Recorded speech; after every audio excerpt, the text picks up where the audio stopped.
वाराही अथवा ललिताद्वादशनामस्तोत्रम्। शृणु द्वादशनामानि तस्या देव्या घटोद्भव। येषामाकर्णनामात्रात् प्रसन्ना सा भविष्यति। पञ्चमी दण्डनाथा च संकेता समयेश्वरी। तथा समयसंकेता वाराही पौत्रिणी शिवा।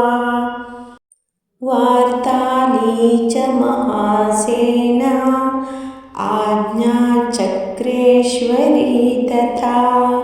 अरिघ्नी चेति सम्प्रोक्तं नाम द्वादशकं मुने। नाम द्वादशकाभिज्ञ वज्रपञ्जरमध्यगः। सङ्कटे दुःखमाप्नोति न कदाचन मानवः।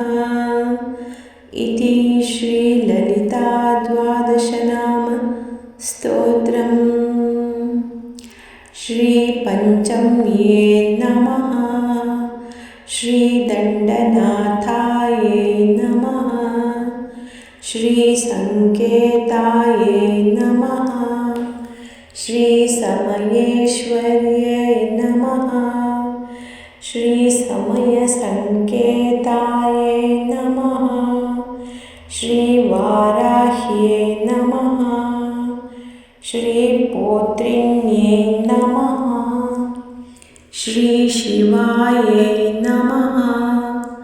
श्रीवार्ताळ्यै नमः। श्रीमहासेनायै नमः। श्री आज्ञाचक्रेश्वर्यै नमः। श्री अरिघ्ये नमः। श्रीदशभुजायै नमः। श्री अष्टादशभुजायै नमः।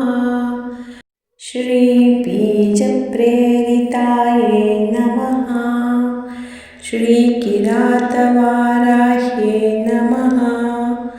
श्रीधूम्रवाराह्यै नमः। श्रीलघुवाराह्यै नमः। श्रीसिंहवाराह्यै नमः।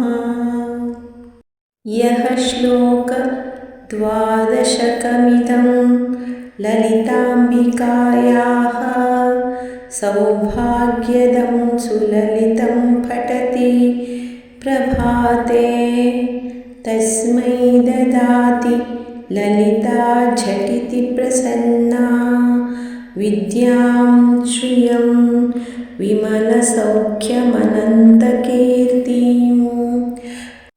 इति श्रीवाराही ललिताद्वादशनामस्तोत्रं सम्पूर्णम्।